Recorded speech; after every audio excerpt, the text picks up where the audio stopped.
Hey guys, welcome to Blessings in the Journey. Today I'm doing a video about homeschooling. Homeschooling is one of the best decisions that my family has ever made. We've been homeschooling a little over 8 years. We started the journey when my second child, or middle child, however you want to say it, was going into school, and we just knew that homeschool was the right way to go. It's something that God had been really leaning us towards. Ironically, I had been working in public school for 10 years, and my principal at the school where I was working at the current time homeschooled his own kids. So if that wasn't, a sign. Plus, we had started to come in contact with so many other homeschool families. One of my daughter's best friends at church was homeschooled, and she was starting to want to be homeschooled too. So things just kind of fell into place. So I'm going to do some frequently asked questions. I got these from Donita at Prairie Dust. That's a channel that I like to watch. So it's Prairie Dust. But Donita, I think she said she got these questions from somebody called Dr. Claire Honeycutt. I don't know who that is. That's not somebody I follow. I just want to make sure that I give credit where credit is due. But I am going to copy the questions that Donita was using for the frequently asked homeschool questions, and I'm going to answer them in a way that answers what I think and how I believe. So number one, how do you get it all in? You don't. I think most homeschool moms or dads or grandparents, whoever, will tell you you don't get it all in. Sometimes you do, sometimes you don't. Curriculum is tricky. Not every curriculum works for every child. So some of our curriculums, we will get it in when we get it in, if that makes sense. With one of my sons, we have used All About Learning, and we did All About Reading, not anymore, but we did All About Reading and All About Spelling. We're still doing All About Spelling, and it takes him about 1.5 years to finish All About Spelling curriculum, and that's a little slower than what I think it should take, and that's okay because we're going at his pace when he masters the words and moves on. We have had other curriculums where we might eliminate certain portions of the curriculum because it didn't seem as important or interesting, or you're going to get it in somewhere else eventually anyway. So it really depends. We've also totally scrapped some curriculums before because it just wasn't working. And let's see, another thing about how do you get it all in, I will say you have to really be flexible. Snow's melting out there. You have to really be flexible about your scheduling, because there's going to be doctor's appointments. If you work, you're balancing work plus homeschooling, all the things, right? So you have to be really, really flexible.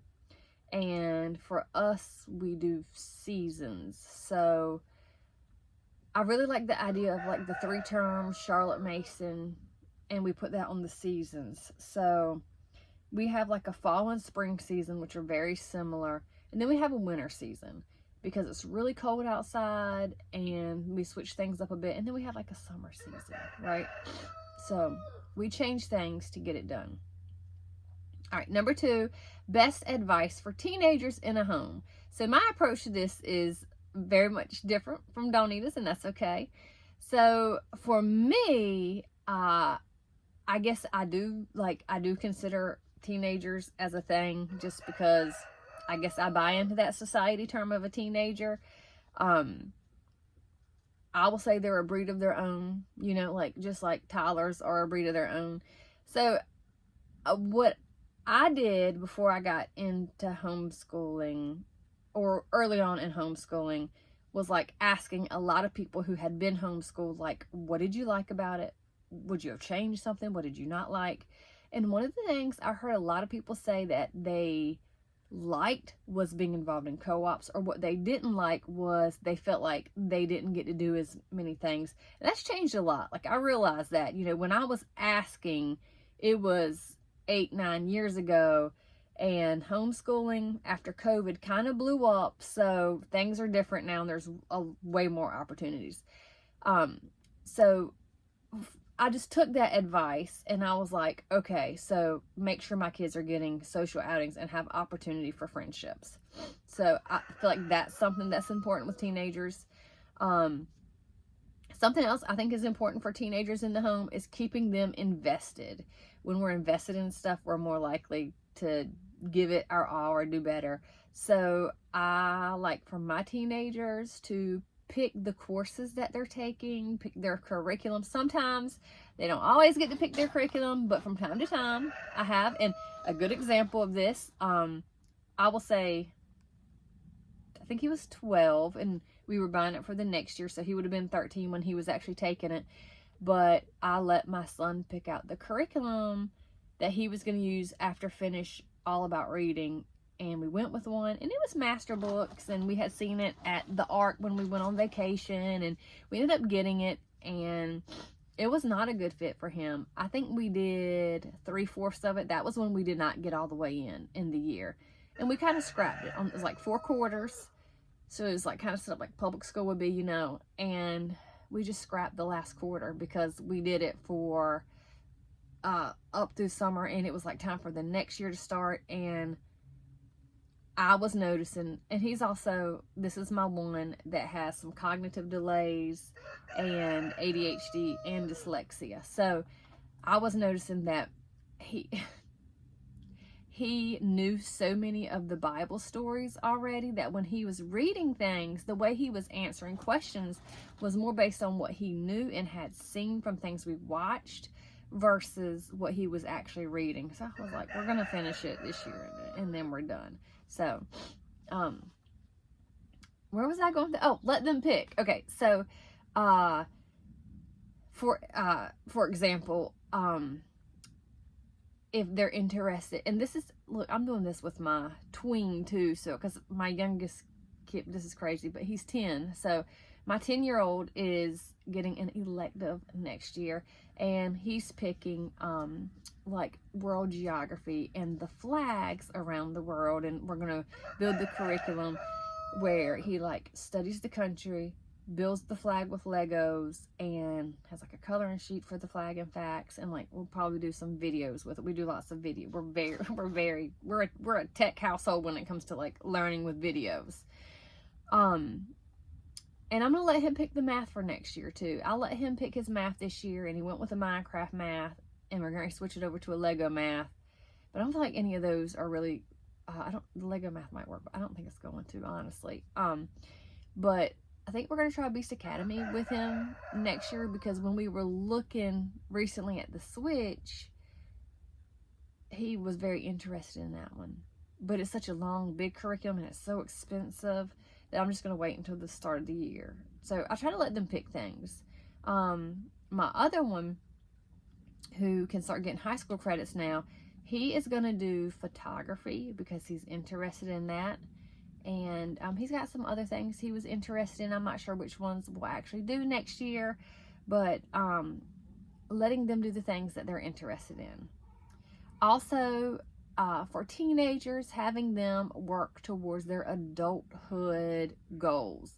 So this is like having a class on financial management, career exploration, internships. My daughter she did a lot with 4-H and horse riding, and we'd let her lease a horse, and she was working at the barn, so she was getting credit for like animal sciences, and she was also working and getting internship credits.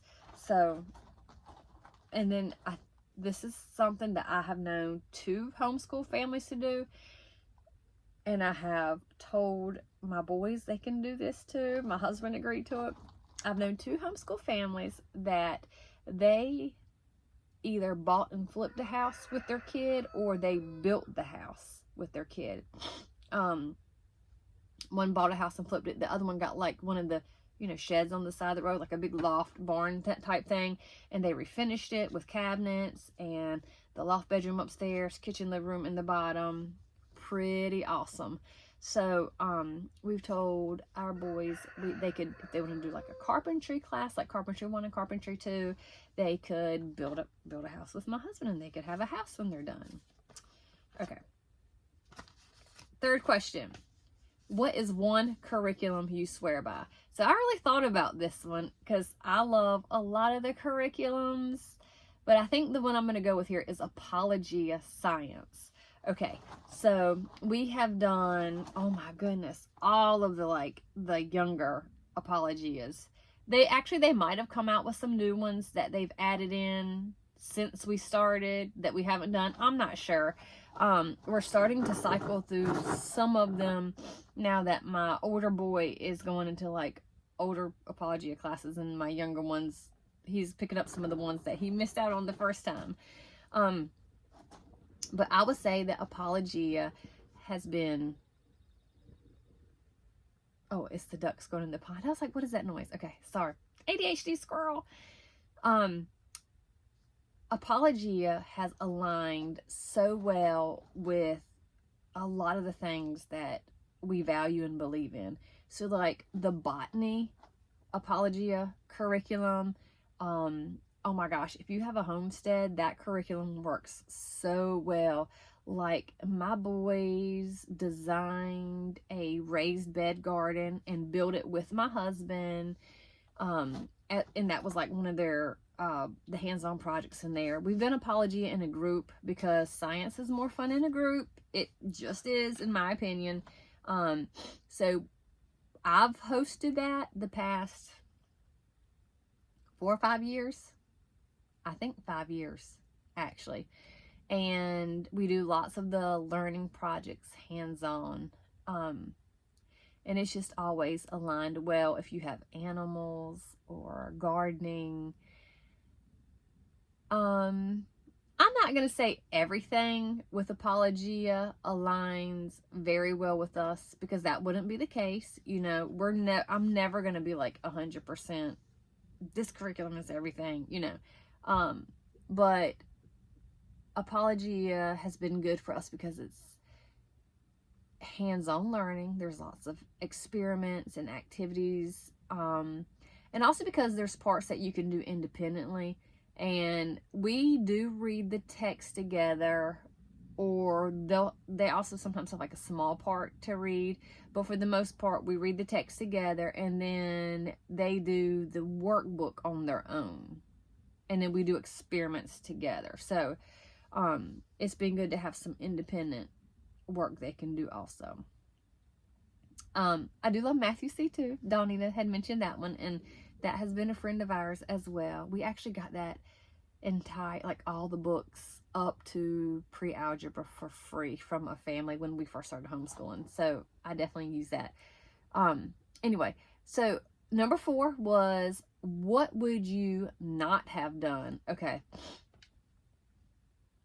Going back to what I said earlier about teenagers and like having them in co-ops and stuff, there was a time not too long ago that I somehow got involved into way too many things.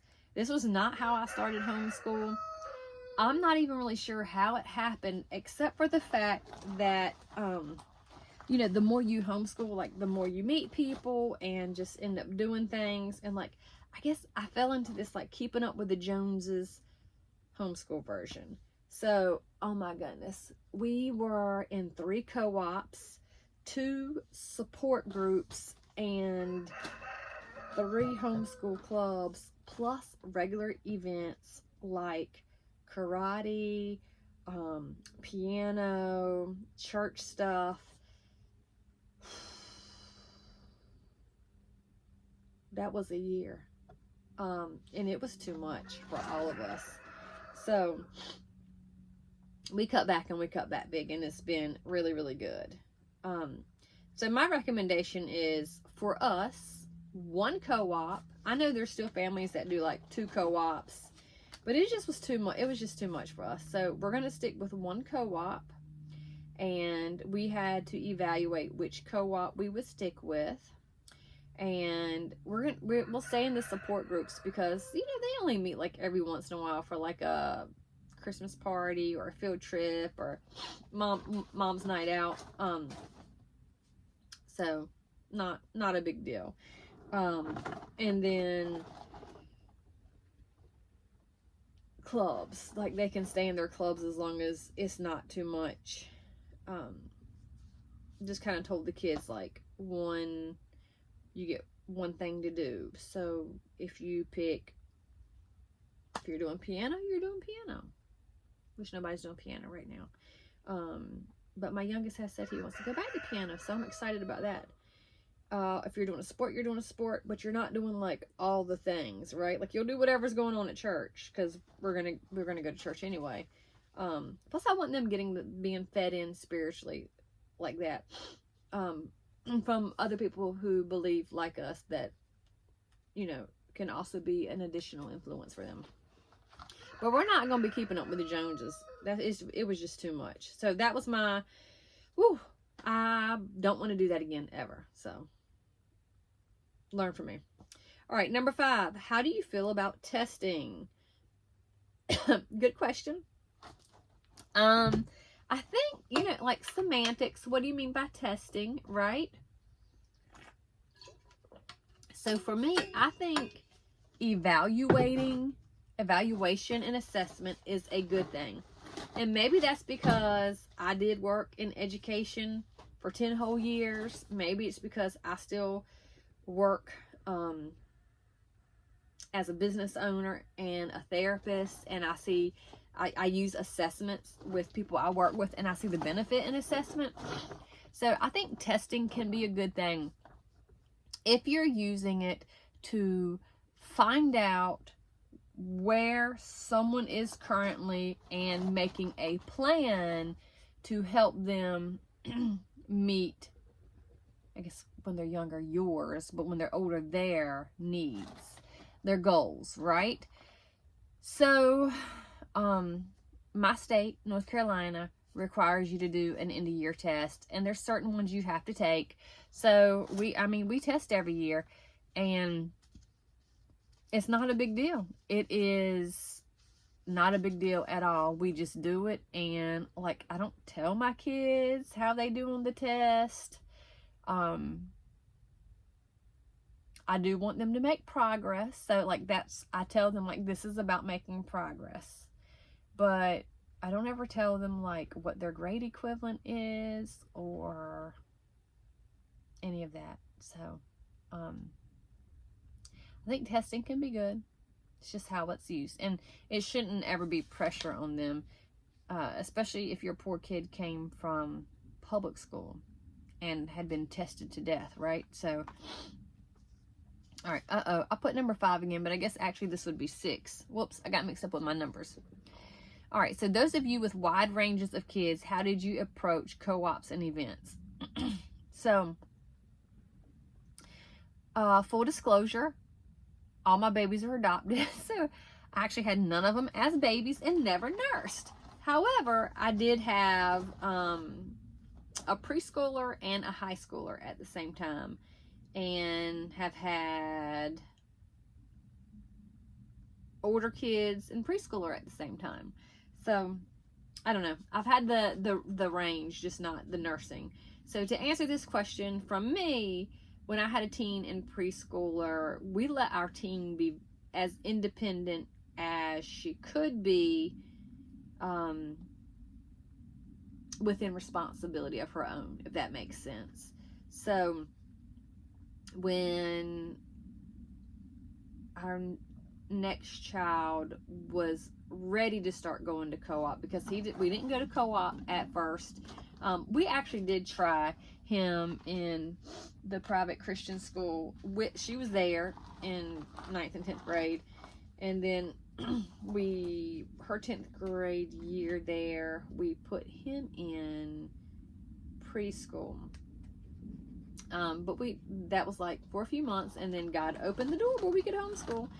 But so she was older, she was driving, and but that first year we stayed home a lot because we were bonding. And I mean, we did do, like, he was doing taekwondo, I think, or he might not have done it yet. It might have been the next year, actually. I think it was. So that first year, we were home a lot, other than like church stuff. And we went to her, she rode horses, so we went and watched her ride horses. When he started going to co-op, so when he was older, like would have been kindergarten grade, I guess, he went to co-op. She did not want to go to co-op. She had a choice. She didn't want to. We leased a horse for her. That was the deal. Like, that was part of her stuff. And she was showing that horse and spending a lot of time at the barn, and plus working a job. So she was very independent. She was doing project-based learning and classes online to graduate. So that was that. Now, what we have tried to do is do things together. So, like, our history, which I'll mention in a minute, but our history, we do like the same lesson and do age-based activities. So I've had a preschooler, a younger child, and a middle child doing history all together. And lesson, I don't expect a preschooler to really like pay attention a whole lot. You can play on the side. Here's your blocks. Here's your stuff. Here's your coloring sheet. And then we do activities to learn from it, and everybody kind of gets their own activity based on their age. Let's see. I think that answered that. Yeah, it just said like, and then like we have pulled out a co-op. So like every time we adopted, we pulled out a co-op to adjust. So we would lay low for a while, and then we would go back to co-op. So we've taken years off of co-op just because of that. Number 6, this will be 7 actually. What do you wish new homeschoolers would ask you? So I just said anything. Like, I'm open to any questions. So if anyone who's watching this is a new homeschooler, just ask away in the comments. Ask any questions. I love answering questions. And I'm going to say I especially love talking to new homeschoolers about 2 things. One, curriculum, because I find curriculum so exciting. And the second thing is about teaching kids with learning differences. So all of my kids have had something going on, some kind of learning difference. Some of the things we deal with, and I'm not going to call it my kids specifically because I don't think that's right to them, but I'll just name some things and let you know what we've dealt with in our home. So ADHD, autism, developmental delays or cognitive delays, sensory processing disorder, trauma, and dyslexia. So I love talking about working with kids with unique learning differences. And probably no surprise, but I was a special education teacher. That's what I did for 7 years in public school. And then I was a school counselor the rest of the time. All right, so number 8, and I'm gonna like piggyback off the last one, was about working with kids with learning differences. So so I just answered that. I enjoy that. I don't know. That's right up my alley. So the best advice I ever heard though was that everyone catches up at some point. Like, you catch up to adulthood. Everybody catches up to adulthood. Your adulthood might look like someone else's. Like it, and we're kind of coming to a point now where like nobody really minds if your kid goes to 4-year college, university, community college, apprenticeship. Like, we're really just focused. I guess society is more focused on like finding the career that's going to be fulfilling to you and where you're going to stick. Because I think we're really starting to see that 4-year university track push for everybody has been a disaster. So I think helping your kids see their strengths and doing a strength-based approach is really beneficial for your kids, and helping them find success with what they're good at, and also helping them understand their differences, help them like understand what their differences are, how their differences makes them unique but also special and a gift from God, and like how the Lord uses that.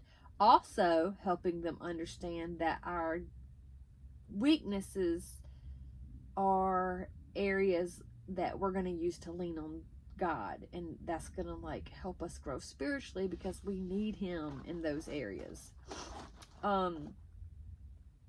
So one of the things that Dawnita mentioned was like pruning down. Like, I guess someone had asked her, do you prune down? So I don't think I prune down either, but I have always looked at it like, okay, so if I was a public school teacher, like what would this kid be doing? So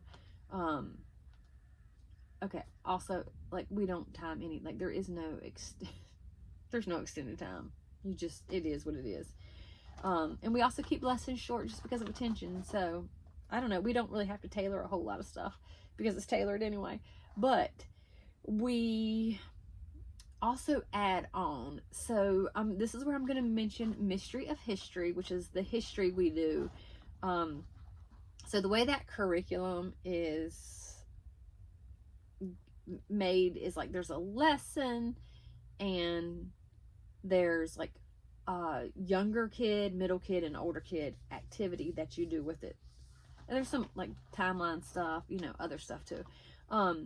But we don't just do the oral lesson and the activity. We also do read alouds, lots of read alouds through the year. So, and we don't do it for every lesson, right? So like our read alouds will cover one lesson.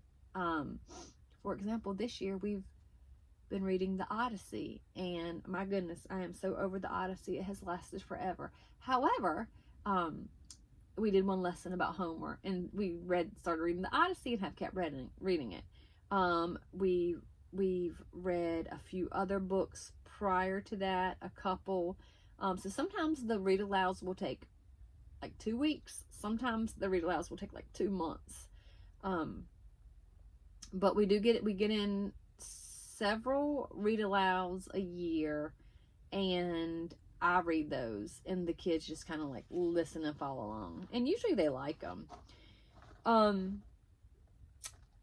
We also watch something for every single lesson. So we've got our schedule. Like I said, I stopped running all over the place.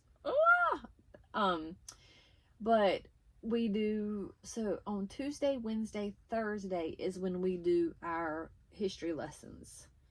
So I sit down and plan for the year, and we have something to watch for every single lesson. Now sometimes it's a fun movie that is like kind of about what we learn, but not necessarily. So if that doesn't make sense to you, I'm going to give you some examples. Hold on. I've always got sinus stuff going on. So like Sumeria, we actually watched one of the Ghostbuster movies, because like the goddess figure in there was like Sumerian. We did Land Before Time when we did our dinosaurs one this year. We watched lots of like different Greek movies, Percy Jackson, Clash of the Titans, the Odyssey, Hercules. We've done several throughout. We've done clips of some, like we did a clip from Troy because the whole movie was not appropriate, a clip from 300 because that was not appropriate. And then we watch a lot of other movies that are like VeggieTales, Adventure Bible. Hero Time, something. There's a few of them on like PureFlix and Right Now Media that I'll pair up to go with the lessons. And then we watch a lot of documentaries on like the Disney Channel or National Geographic Channel. And then where I can't find stuff on those channels, I usually, or like Amazon Prime, a lot of the movies on Amazon Prime, I will find like a YouTube documentary or like quick lesson to go with it. And I know that visual helps my kids so much more than the actual lesson read aloud. And I know that because usually what my kids can spit back is from the visual. So when we do watch the movies that are just kind of fun, like we watched, when we did Socrates, we watched Bill and Ted's Awesome Adventure, you know, Socrates. So we would talk about it, but also just be like, so who was Socrates? Okay, who was he in the movie? How was, like, fictional, right? You know. So we do add in a lot, and it makes it fun, though. All right, number 8. We're almost there, y'all. 8, 9, that's it. So number 8, if you don't fit in, I'm not really sure what the question was. I just wrote if you don't fit in. So I just put if you don't fit in, that's okay. Because I have never felt like I fit in my entire life. I just kind of became a chameleon and made myself fit in the best I could in every possible group. And I want my kids to understand that everyone is different and that's okay. And they will find their own way. We have our own challenges and strengths and talents and experiences. And those are all going to lead to a different path. And, you know, as long as we're following the Lord, it doesn't really matter in the end. And then number 9, letting them sleep in. To let them sleep in or not to let them sleep in? 'Tis the question. And I'm torn. Okay? I am really torn on that. I'm torn because there's a part of me that's like, you know, when there's something going on, like, I don't know, watching the Super Bowl or get back late from something, and you're like, just let them sleep in the morning. Oh my gosh, now just turned 14. My 14-year-old, he is like so pleasant when he wakes up, and that's really nice because he is cranky in the morning these days. He didn't used to be. He used to wake up so happy every day, and then he turned like 13 and started not wanting to wake up. So there's a part of me that's like, just let him sleep and wake up when he does, and he'll have a good attitude. He'll slowly eat something and come around to getting his chores and lessons done. But the problem with that is I also know he enjoys the read alouds. He enjoys the movies and the time sitting with us and learning together. And that happens in the morning because I work in the evenings. It's like around 3 o'clock. 4 o'clock, I'm going to work, and he misses out if he doesn't wake up until later, and I haven't found the balance for that. I also know, I also feel like everyone benefits from all having breakfast together and starting the morning off with prayer from Dad and breakfast together, and I'm usually reading the Bible. I know there's a benefit to that. So I've been torn on like what to do, and I've talked to different people myself, and some families let their kids sleep as late as they want and get up and do, and some don't. And I think probably the older he gets, it's something that I'm just going to be like, okay, I don't think I'm ready to let go of the special time we have together, like with our history reading and snuggling together, snacking together. So I don't know. Maybe it's something to figure out for next year, right? That's something else, like for you, anybody who's tuned in that has homeschooled and has experience. What did you do? Did you let yours sleep in? Did you make them get up at a certain time? What was that? Because also, like, just so you know, mine would sleep till 11 o'clock, maybe 12 every day. So he also has chores, and like, he has certain animals to feed. Okay, are we going to let him go to 12? You know what I mean? So, I don't know. I'm torn on that one. Okay, so you can let me know what you do if you have teens that sleep late. Or if you don't, why? Okay. All right, so that's it. That's the questions. And I'm going to add again that homeschooling was one of the best decisions that my family ever made, because oh my gosh, like, I feel like homeschooling allowed me to bond with my kids in a way that I wouldn't have if I was just sending them off and not spending these precious hours with them. And also, like, it's been a spiritual journey for us. When we did Mystery of History Cycle 2 years ago, that was like learning about the saints, because that was like very saints. It's Middle Ages, so I forget which saint it was, but like that was what led my child to like want to become a Christian and follow Jesus. Y'all, we'll be doing Mystery of History Volume 2, second cycle, and my youngest boy will get to experience Mystery of History Volume 2 for the, second time, but he was young the first time. He was like 6, so he didn't actually do it. He just did the coloring pages and like the activities, but he won't pay attention during the lessons. He had like Legos or something. So, I hope this one, like, let's do it. Let's hear from the Lord. So, let's be moved by the lessons. So the spiritual journey has been huge, and the bonding has been huge. So it's been a blessing for us, and I'm so glad we made the decision to homeschool. Last words. Thank you to Donita from Prairie Dust for allowing me to steal her YouTube video questions and share them with some of you guys. Thanks for watching.